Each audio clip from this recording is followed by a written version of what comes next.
मैं हूं आलिया, आप देख रहे हैं ब्रेकिंग बैरियर्स। आप सबको अपने प्रोग्राम में वेलकम करती हूं। इमरान खान के ख़िलाफ़ केसेस खोले जाएंगे। इमरान खान के ख़िलाफ़ चार्जशीट तैयार कर ली गई है। उनको अपने ख़िलाफ़ केसेस का सामना करना पड़ेगा और इमरान खान के ख़िलाफ़ केसेस के करप्शन के सबूत सामने लाए जाएंगे। इमरान खान को जेलों का भी सामना करना पड़ेगा और सज़ाएं भी भुगतनी पड़ेंगी। ये फ़ैसला कर लिया गया। लंदन में ये फ़ैसला हो गया है कि खान साहब के ख़िलाफ़ अब एक चार्जशीट तैयार हो चुकी है और उनके लिए आगे टफ़ टाइम आ चुका है। जहां एक तरफ ये फ़ैसला हुआ है, वहीं पर खुड्डे लाइन का भी आ गया मसला। अब खुड्डे लाइन, जरदारी साहब ने ये कहा कि जनरल फैज़ हमीद के मुतालिक जब सवाल पूछा गया तो उन्होंने कहा कि खुड्डे लाइन लगा दिया गया। अब देखिए, खुड्डे लाइन इस बात पर पीटीआई और पीटीआई के सपोर्टर्स तो बहुत ज़्यादा बरहम हैं, बहुत गुस्से में हैं, पिटन डाला हुआ है, रो रहे हैं, रोना धोना शुरू हुआ हुआ है और वो कह रहे हैं कि ये कहा कैसे, ये लफ्ज़ जनरल फैज़ हमीद के लिए लफ्ज़ इस्तेमाल कैसे किया।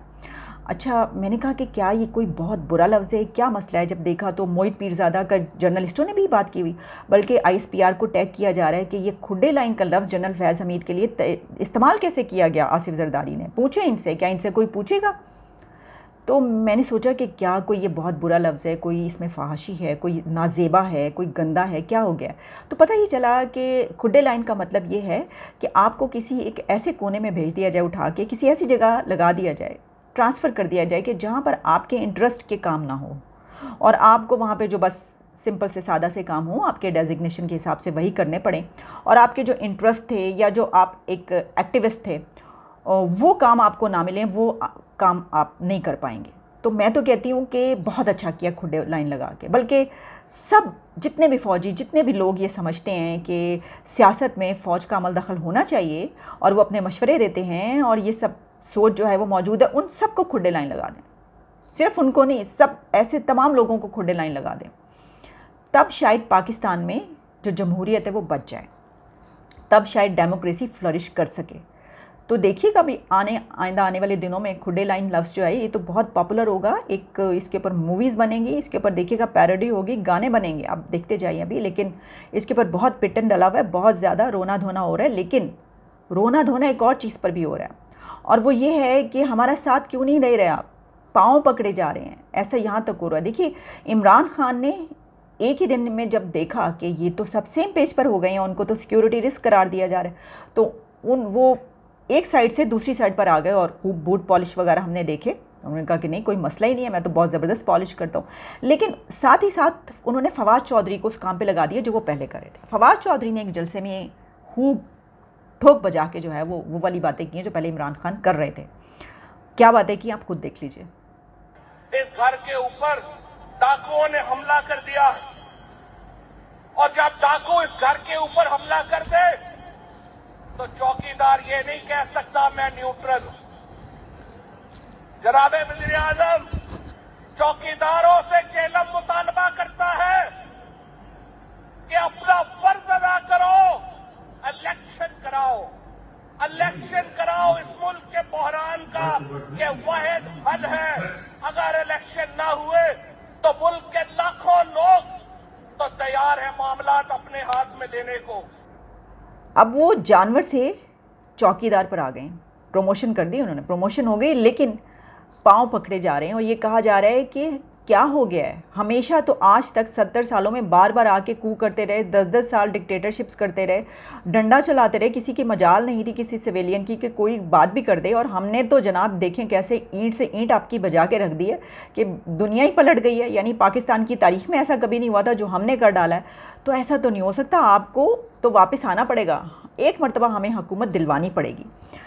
जहाँ ये चल रहा है तो वहीं पर जरदारी साहब ने क्या कह दिया, उन्होंने कहा कि मैं जनरल बाजवा को सल्यूट ना करूं तो मैं क्या करूं। अगर उन्होंने ये कहा है कि हम एपॉलिटिकल हैं, एपॉलिटिकल वो हो गए हैं, तो मैं उनको सल्यूट ना करूं तो क्या उनसे लड़ना शुरू कर दूं और मैं उनसे ये कहूं कि आप वापस आएँ, आपने ऐसा क्यों किया। वो इमरान खान के मुतालिक ये बात कह रहे थे। तो अब हो ये रहा है कि खान साहब की तो ये ख्वाहिश है कि उनको एक मरतबा फिर हुकूमत मिले। लेकिन मुझे ये समझ में नहीं आ रहा कि इमरान खान जो ये सोच रहे हैं, तो 4 साल में उन्होंने वो कर डाला इकॉनमी के साथ कि मरीम नवाज़ ने जो बात की है, नून लीग और इत्तेहादियों को इमरान की कारकर्दगी का बदबूदार टोकरा उठाने की ज़रूरत नहीं है। और उन्होंने कहा इमरान खान की गलाजत का टोकरा फ़ौज क्यों उठाए। उन्होंने कहा कि फौरी इलेक्शन करवाइए, इनको भेजें, इलेक्शन में लड़े जाके इलेक्शन और ये इकॉनमी को संभालें।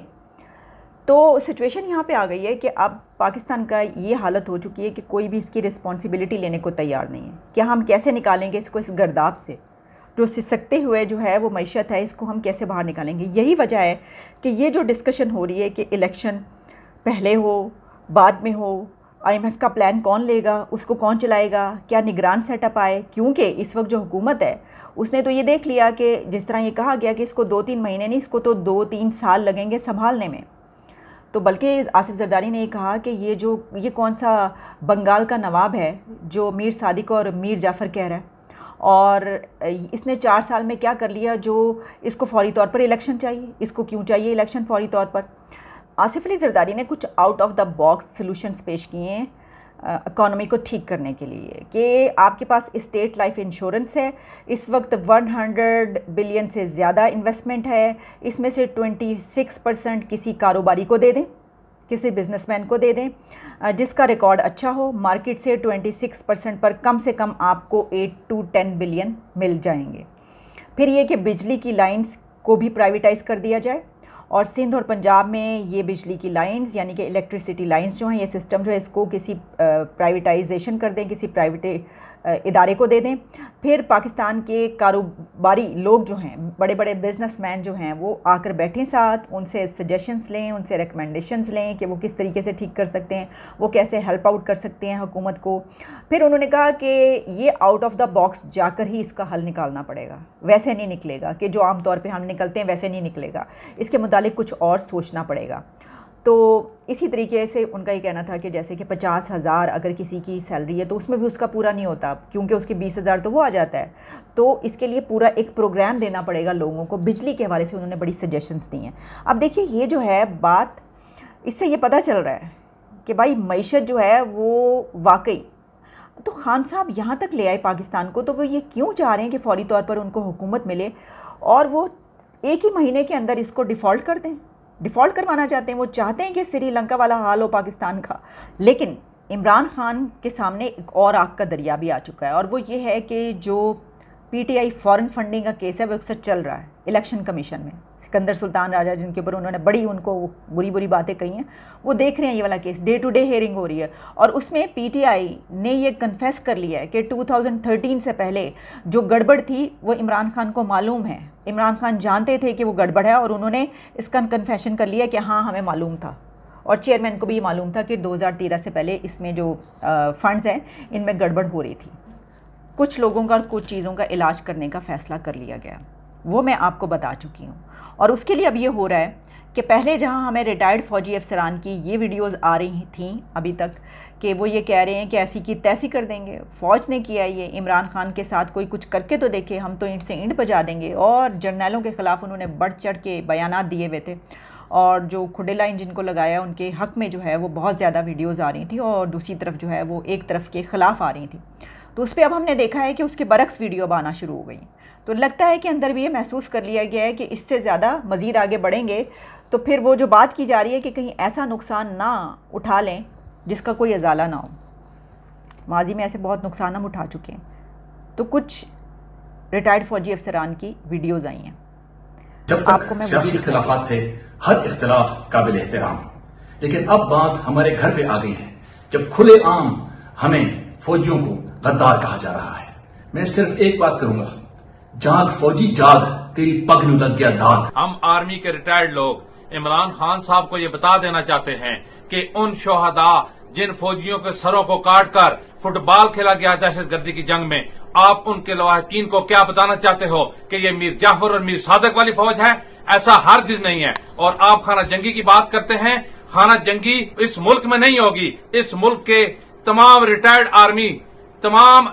आर्मी के लोग अपने सिपा सालार के साथ शाना बेशाना खड़े हैं। जो इस फौज को गद्दार कह रहे हैं वो खुद गद्दार हैं, वो इस मुल्क के दुश्मन हैं। पाकिस्तान आर्मी चीफ या कोई भी सोल्जर कुछ भी हो सकता है, गद्दार नहीं।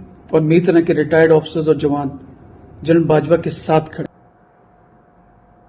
हम अपनी क़यादत के साथ हर वक्त शाना बेशाना खड़े हैं।